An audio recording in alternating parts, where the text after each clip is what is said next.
Good afternoon. Welcome to the Appellate Division, First Department.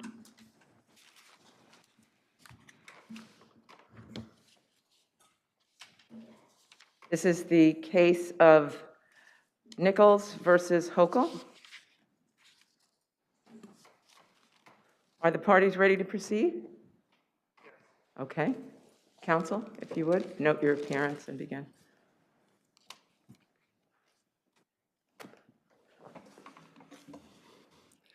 Your Honors, Peter Devlin on behalf of petitioners Paul Nichols and Gary Greenberg. Sometimes politicians cheat, especially when it comes to redistricting. We've seen it all around the country, and we've seen it here. This case is about the integrity of New York's redistricting process. The people created a clear role for the courts in the Constitution to protect that process. They said, if the legislature tries to take a shortcut, then the courts will redraw the map. There are no do-overs. Counsel, isn't the remedy that Supreme Court prescribed here a process that cleaves as closely as possible to what the people voted for in amending the Constitution? It's just a matter of switching some deadlines, and that's it. Your Honor, those deadlines are important. What those deadlines mean is that the legislature just gets one shot. And the reason that's important is because it forces the legislature and the IRC to take the process seriously and to make the necessary compromises to get through it. Counselor, I believe when you say they only have one shot, you're talking about the fact that there are timelines that are given in Section 4B. But Section 5, or 5B rather, talks about the IRC's process. And it's the IRC's process that the lower court has suggested we follow. Your Honor, that's correct. The lower court has suggested that. But what applies here is Section 4E. And the Court of Appeals was clear about that. What Section 4E does is create a court-ordered remedy when there is no longer an opportunity for the legislature to redraw, to pass a map. But 4E doesn't say, 4E, first of all, I think there's flexibility in 4E. 4E doesn't say that the court is required to draw the map. 4E says that the court has to adopt a means, and the means by which the court adopted was that in 5B, which talks about the IRC.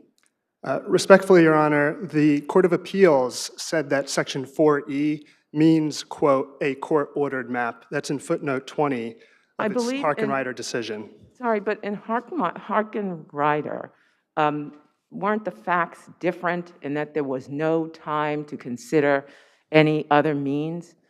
And so the court had to, in that time, in that case, with no opportunity to do anything else, determined a special master.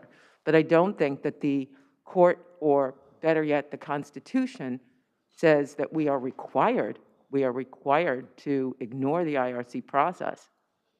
Yes, Your Honor, the facts there were different, but those facts were not relevant to the court's decision to give the courts, rather than the legislature, the power to redraw the map. It was the decision that led to choosing the courts was backward-looking. It was looking at the deadline that had already gone past, and it was enforcing that deadline. With respect to the imminency of the 2022 election, the Court of Appeals was telling the Supreme Court to move fast, to get it done by that time, instead of waiting a year for it to happen, as the respondents in that case were arguing. So what Section 5 does, that's the section that applies to the legislature having an opportunity to fix a map after the whole redistricting process has gone awry.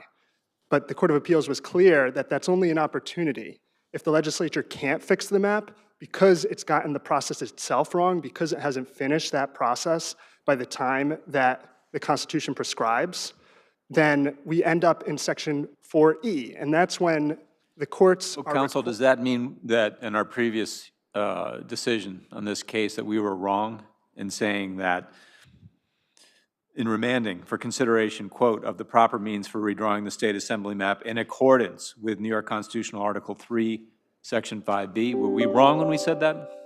Your Honor, 2 points there. I don't believe that was a decision on any issue or a ruling. I think if this court were trying to decide the remedial issue, it, one, wouldn't have remanded to consider the proper means, and two, it would have discussed any arguments that were raised. But those were only the remand instructions, and it makes sense that this court referenced Section 5BA. That's the first provision in the redistricting process in the 2014 reforms. It kicks off the decennial redistricting process.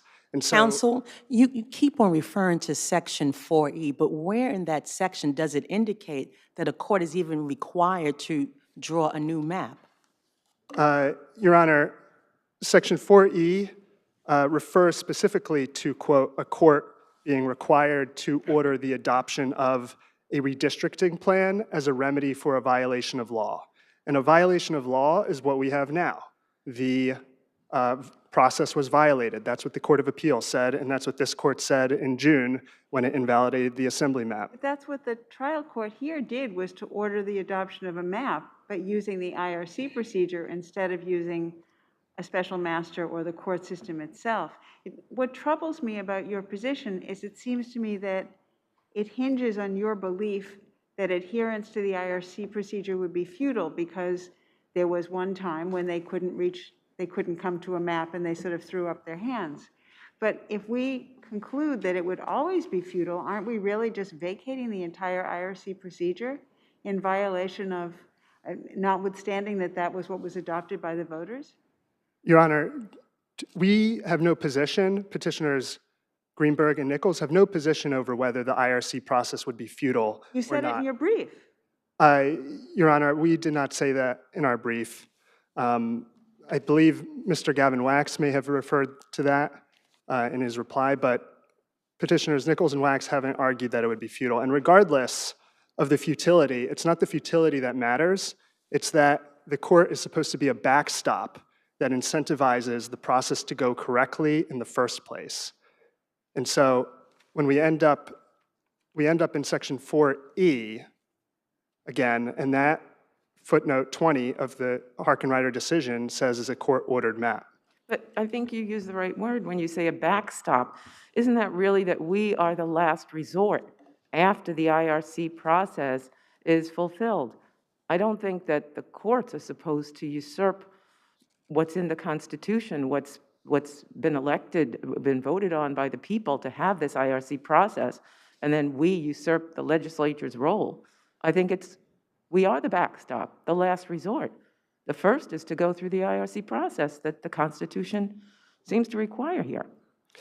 Your Honor, the Constitution requires going through the IRC process in the first instance, but what the courts are is a judicial buffer at the end of that process if it goes awry. And that's why there is an express constitutional deadline built into it, because that's what incentivizes the compromises that are necessary to get through it, and it's what prevents gerrymandering in the first place if there's only one chance, if they're forced to sit at the table, the IRC and the legislature, and be told that you need to get this right, or we're going to take this privilege away from you. And that's the situation we're in now. But then that means that they get one chance and they're out. You know, that's what happened before. Now, here we are again, and there's plenty of time for the IRC process to begin. And since, I don't know, can you point me to specific language in 4E that says there is no flexibility and that the court has to follow the particular action with regard to time limits? And is there something in 4E that specifically indicates that? Your Honor, 4E does say a court, and it does say adoption of a redistricting plan. And the Court of Appeals went to great lengths to emphasize the role of the courts in this three-part process, its role in the tripartite, quote, form of government. And that's to protect the Constitution. It's a role that's familiar to the courts. And when you have two other branches that might violate that Constitution, that's what Section 4E contemplates. And yes, we could have a version of the Constitution that respondents imagine where you don't have the deadlines that are written in there, where you don't have the February 28th year ending in 2 deadline, but it does have that. And what that deadline means is that there is only one chance to get the process right, which is the very heart of the 2014 reforms. It was the real brainchild of those reforms.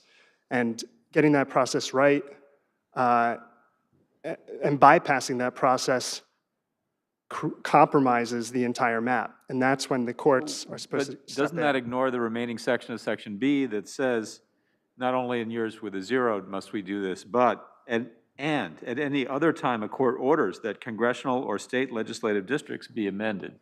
So I just see that, your argument seems to make that just irrelevant and surplusage.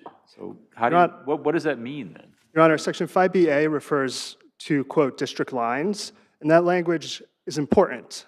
Section 4 is about creating a redistricting plan, and that's the precise language there. Those are two different things. It doesn't say district lines, though, does it? It just says, it refers to amending districts, period. It's Section 5BA, I believe, it says, time a court orders, I see my time is up, can I finish your question? Yes. Time a court orders that legislative districts be amended, an independent redistricting commission shall be established to determine the district lines. And so that is a way to kick off the regular decennial process if the legislature does not do it itself. But the key here is that respondents' argument ignores Section 4E. That's the remedial section. That's the section for a violation of law. If we go with the trial courts and respondents' position, it reads out all of that in the Constitution that specifically applies as opposed to Section 5BA. Thank you for the court's time. If you have no other questions. Thank you. I believe the other petitioner is Aaron Folder, is that right? I mean, counsel is Aaron Folder. Yes, Your Honor, thank you. Aaron Foldenauer on behalf of appellant Gavin Wax. And this action is unusual since a litigant such as Gavin Wax isn't seeking to win at all costs, but rather to make sure the court does the right thing. Therefore, I'll be brief and defer to arguments made by other parties here today. Mr. Wax filed a separate reply brief because he now views this appeal somewhat differently from the other 2 petitioners. Rule 1250.2 of this court asks for parties to provide the court of notices of changes of circumstances when a matter may be rendered moot. And a fact mentioned by respondents in their papers is that the IRC has reached a tentative agreement on new district lines, and that process is still unfolding as of this point. So it may well be that this appeal is on different footing than when the parties were previously here before this court. When the parties were previously here, the bipartisan IRC failed to reach an agreement. But it may well be that the IRC reaches an agreement this time.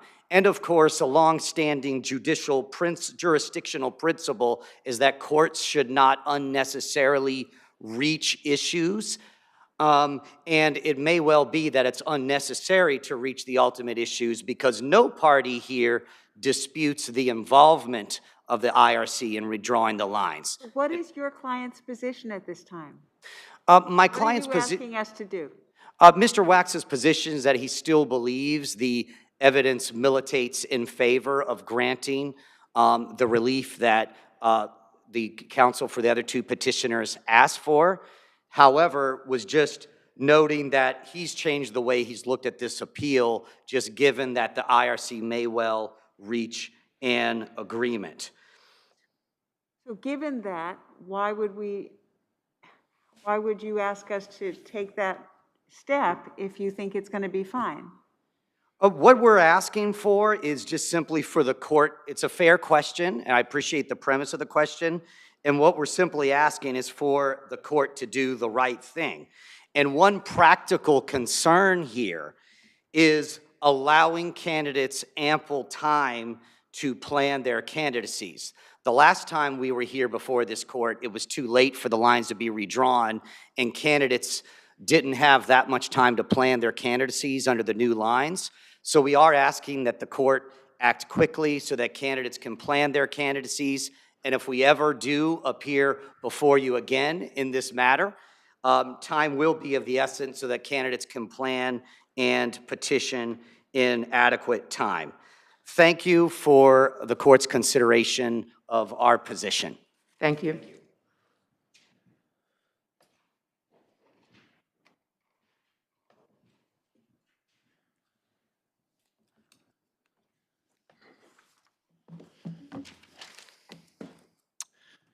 Good afternoon, Your Honors. Andrea Trento from the Office of the Attorney General for Respondent Governor Hochul. I'd like to begin by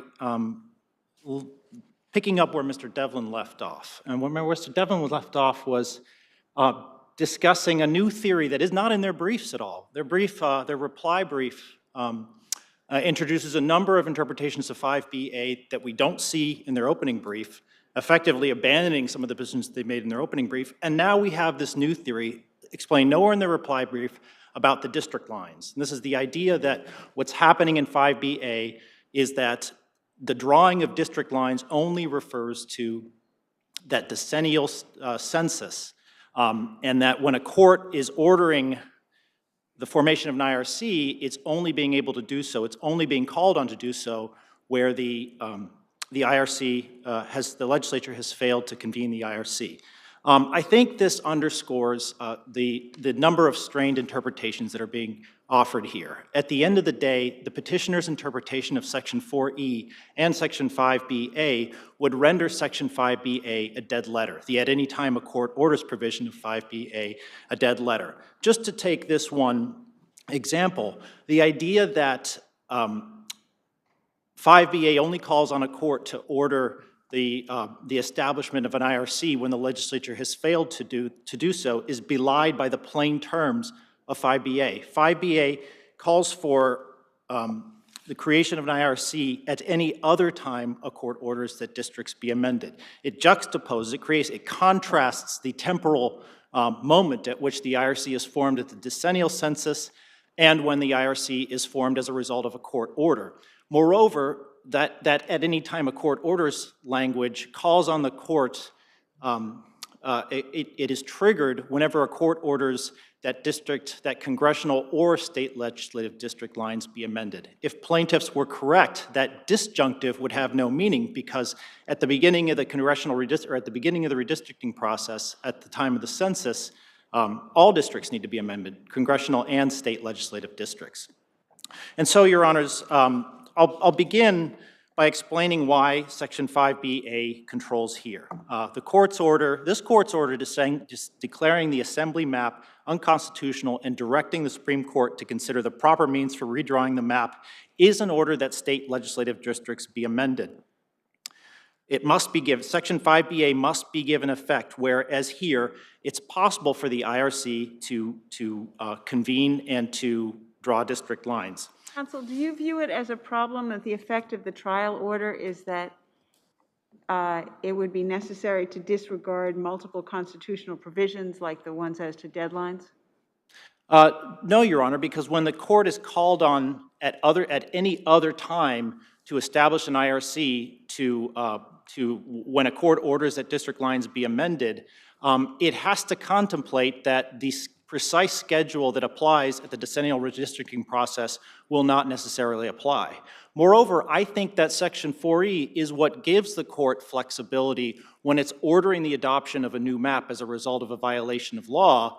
That provision provides that Section 4, Section 5, and Section 5B shall not govern. In other words, it says that they shall govern except to the extent the court is required, et cetera. The court is that what that provision does, it gives the court flexibility it's not bound by the straitjacket of every single provision in the IRC process set forth in the Constitution when the circumstances require it to deviate from those procedures. I think the Harkenrider case is a good example. What the court was confronted with in Harkenrider with regard to the remedy was a proposal from the respondents that the court defer a remedy to the 2024 cycle so that, according to Section 5, the legislature is given a full and reasonable opportunity to remedy the violation. On the one hand, that was the respondent's proposal. On the other, the petitioners were asking that the court affirm the trial court's decision to retain a special master and draw the map itself. There, the Harkin-Ryder court looked at the schedule called for in the Constitution, contemplated the provisions that, for instance, required expedited treatment of a case challenging the district lines, and weighed the constitutional rights of citizens to vote for elected officials based on constitutional maps, and it subordinated the legislature's right under Section 5 to remedy a violation, to have a full and reasonable opportunity to remedy a violation, because there just wasn't time for it to do so. Some of the amici have argued that Harkin-Ryder would require us to appoint a new special master. Why is that not the case? Because Harkin-Ryder didn't have the issue that's presented before this court before it. Again, Harkin-Ryder was considering, are we required by the Constitution to provide relief in time for this coming election, which will require the use of a special master, or are we required to give effect to the legislature's right under Section 5 to have a full and reasonable opportunity to remedy the constitutional violation? And the Harkin-Ryder court decided, no, we have to give priority to providing the remedy in this election cycle. This court here does not have that decision before it. This court has the benefit of time. This court has the benefit, is able to give effect to Section 5BA, which calls on the court to establish an IRC when it orders an amendment to districts, and that's what we have here. So I don't believe, and our position is that Harkin-Ryder doesn't control here because it just did not confront the issue that's before this court. I will now turn to some of the other provisions that, or some of the other arguments that we're seeing for the first time in the plaintiff's reply brief. They suggest that it's only when the court orders that districts be amended under 5BA, not when an entire redistricting plan is at issue. But this, Your Honor, under 5BA, this is a distinction without a difference. The text of Section 5BA equates the decennial redistricting process with court orders that districts be amended. The IRC is established under Section 5BA on February 1st of any year ending in 0, which is a clear reference to the decennial redistricting process, and at any other time a court orders that congressional or state legislative districts be amended. The use of the word other in that phrase suggests that the court order is not the only time that districts are amended. The other time is when the decennial redistricting process takes place.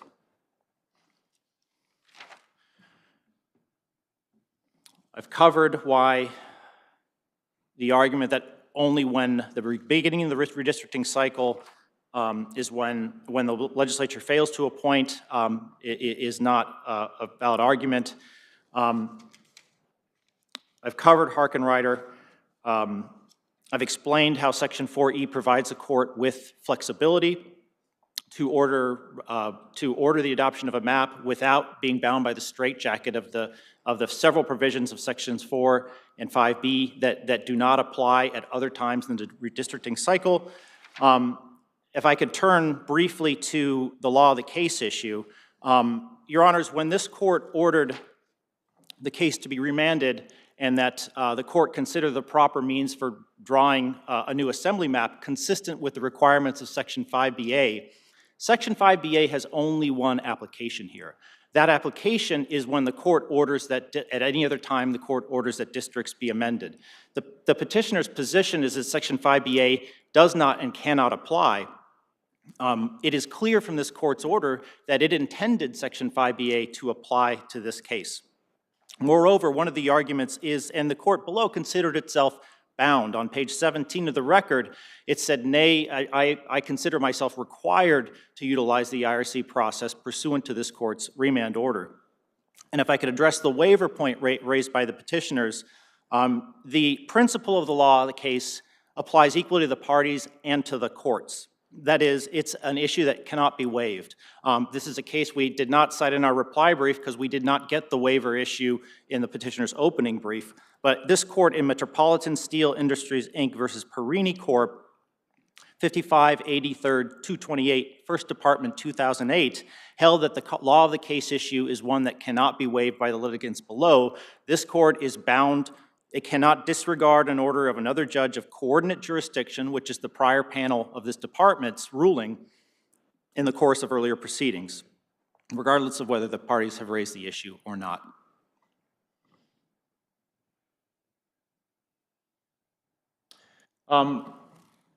The idea that the legislature only gets one shot, and that's what the voters voted on. Section 5 is plainly at odds with that argument. Section 5 provides that the legislature shall have a full and reasonable opportunity to remedy a violation of law in connection with the drawing of district lines. So right off the bat, that is just at odds with what the voters approved. The other argument, the other way that it says that the IRC only has one opportunity. The IRC is called on in the Constitution in Section 4B is given two opportunities to draw a district map in case the first one is not approved by the legislature. And moreover, Section 5BA directs a court to establish an IRC at any other time the court orders that districts be amended. Unless the court has further questions, I will rest on our papers. Thank you.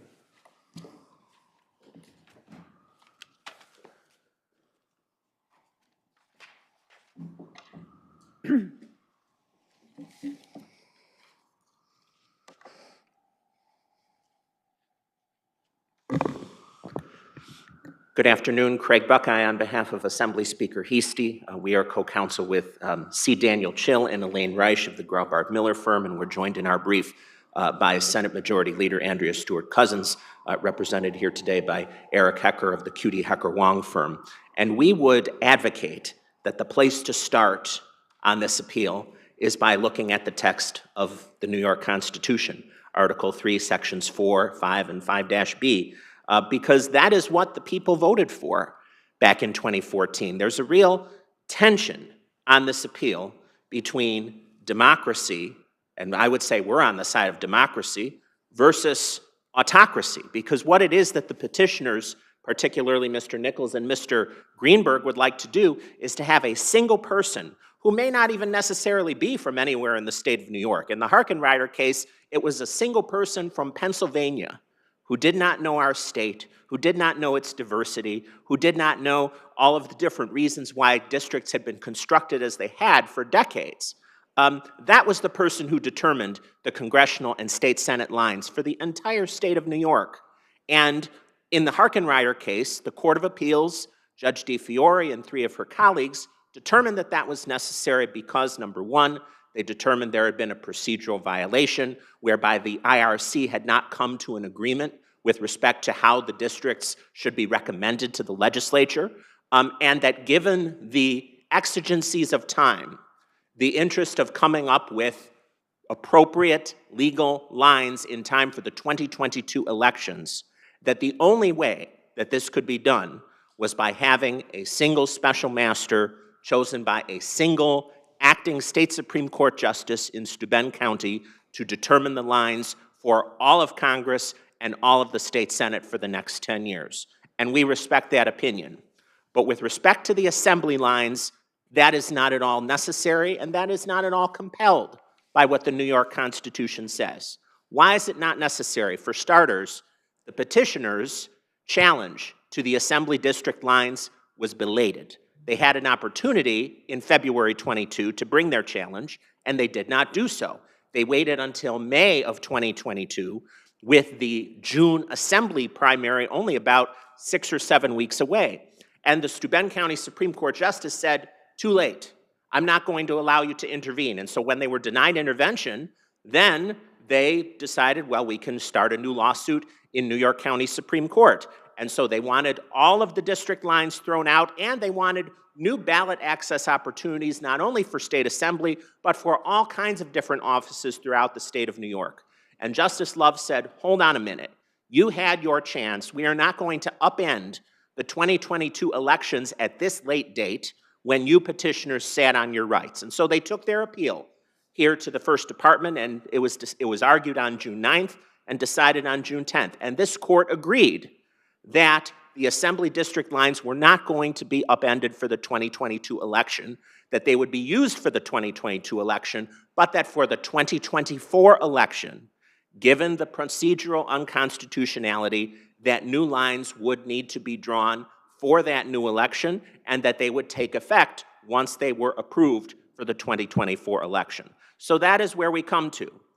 And the situation we have with the assembly lines is very different from the situation we had with Congress and Senate, because whereas a timely challenge was brought to the congressional and Senate lines, and there was an opportunity for a special master to be chosen, here, the enacted assembly lines that were adopted in February 2022 were actually used for the 2022 election. And so now there is not a need for brand new assembly lines until the early part of 2024, around the time that the designating petition being period is going to happen. And so given that there is not nearly as much urgency in terms of time, there is absolutely an opportunity for the process that was adopted by the people when they voted for the constitutional amendments in 2014 to play out. And we would submit that Section 5-B is clear, that in the decennial redistricting context, but also any time that a court orders districts to be amended, the independent redistricting commission needs to be established. And to accept the position of the petitioners that a special master needs to be chosen in this circumstance, and that only a special master can give recommended lines to a court for the court to adopt, is absolutely at odds with Section 5-B, and we would submit would write out all of Section 5-B from the New York Constitution. Now, what the petitioners latch onto is Section 4E of the Constitution, which provides that the procedures set forth in Article 3, Sections 4, 5, and 5-B shall govern redistricting in this state, except to the extent that a court is required to order the adoption of a new redistricting plan. And whereas the petitioners latch on to the word required, I latch on to the word, and I would encourage this court to latch on to the prepositional phrase, to the extent, because we would submit that we are not at a point, the extent to which there needs to be only adoption of a new map by a special master. To the extent it's required, the court can step in with the aid of a special master, but if it isn't required, there's no need to do that, and there's nothing in the New York Constitution that would compel that outcome. Is there anything in 4E, counsel, is there any, excuse me, is there Yes. anything in 4E that precludes the court from using the IRC process? Absolutely not. And in fact, we would submit that the IRC process is the process that needs to apply, except to the extent a court is required to order the adoption of new lines on its own. And that was why we would submit this court, back on June 10th, issued its ruling on the prior appeal, stating that, and this is at page 1033 of the record, that there would be a remand to Justice Love, quote, for consideration of the proper means for redrawing the state assembly map, and here's the key phrase, in accordance with New York Constitution, Article 3, Section 5-B. And Justice Moulton, you asked Mr. Devlin, well, was the court wrong when the court issued that ruling back on June 10th? Well, pretty obvious to me that in the view of the petitioners, they would say, yes, the court was wrong, because in fact, in their reply brief, they use phrases like that Section 5-B, quote, simply does not apply, unquote. They say Section 5-B at page 8 of their reply brief is, quote, plainly inapt, unquote. And we would submit that if that's how the petitioners feel, they had an opportunity to take an appeal to the New York Court of Appeals if they disagreed with a determination of the First Department. And in fact, they did try to take an appeal to the New York Court of Appeals, and the New York Court of Appeals dismissed their appeal. So what the petitioner's trying to do is advocate a position that this First Department got it wrong on June 10th when they tried to say the same thing to the Court of Appeals, and the Court of Appeals rejected them. So I would submit that absolutely the ruling of this court back on June 10th means what it says, that for redrawing the assembly map, it needs to be done in accordance with New York Constitution, Article 3, Section 5-B, and that is law of the case. And so now the petitioners on the second appeal say, well, we should simply have a special master. Well, to have a special master isn't applying what Section 5-B says, because Section 5-B expressly contemplates, number one, this whole independent redistricting commission process, whereby the commission is having a variety of hearings, about a dozen of them, throughout the entire state. They had the first one in Buffalo last week, another one in Rochester. They're working their way to the east and then to the south, and then the Suffolk County hearing is going to be on March 1st. So the process is already taking place. And the process already in these early stages has demonstrated that there is hope that it's going to work, because in fact on December 1st, the Independent Redistricting Commission issued a consensus draft assembly map, which is what the Commission had a hard time doing earlier back in January of 2022. So there's already good hope that this process is going to work. And we would submit that this is the process that should be played out, number one, because it's what the Constitution requires, and number two, because it makes more sense that this is what the process should be, because it involves people from throughout the state of New York having an opportunity to be heard. It involves commissioners who know the neighborhoods and know the counties and know the demographics of the state of New York and who know the diversity of the state of New York coming together to come up with recommendations to give to the legislature, rather than having a single unelected person who may not even be from the state of New York come up with lines to govern for the next 10 years. And the other reason why the commission process is required under Section 5-B is that Section 5-B incorporates the voting rules in Section 4, Article 3.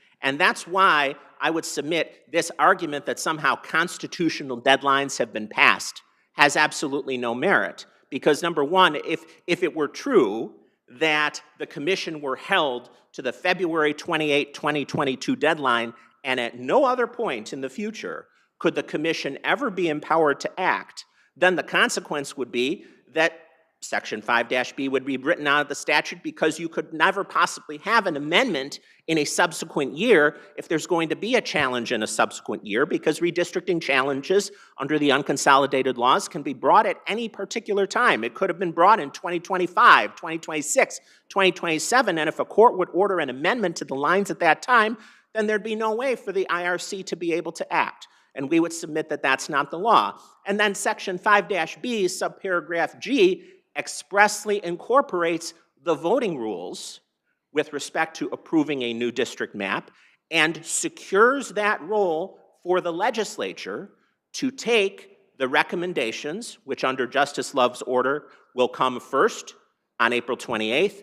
Then the legislature will have an opportunity to review and evaluate and approve with the assent of the governor pursuant to the voting rules in Section 4. And then if those happen to be rejected, then there will be another try on June 16th, and then likewise, the legislature will have an opportunity to review again, and then after those two tries, under Article 3, Section 4, the legislature does have the opportunity to offer whatever amendments it sees fit and to enact those. And if the petitioners have a problem with the substance of those amendments, then they can bring that challenge at that time. But we would submit that the process should be followed that was enacted by the people, and this court should hold true to what was done in its decision back on June 10th, that the process should be adopted in accordance with Article 3, Section 5-B. We would submit Justice Love adhered to that command, and that is why his order should be affirmed. Thank you.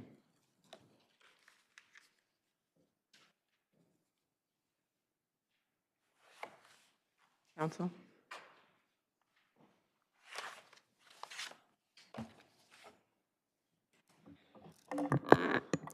Your Honors, thank you. Let me first correct the record on two brief points that Speaker's counsel, that Counsel for Speaker Heastie raised. First, our appeal to the Court of Appeals was dismissed on finality grounds, not on the merits, so his point there is irrelevant.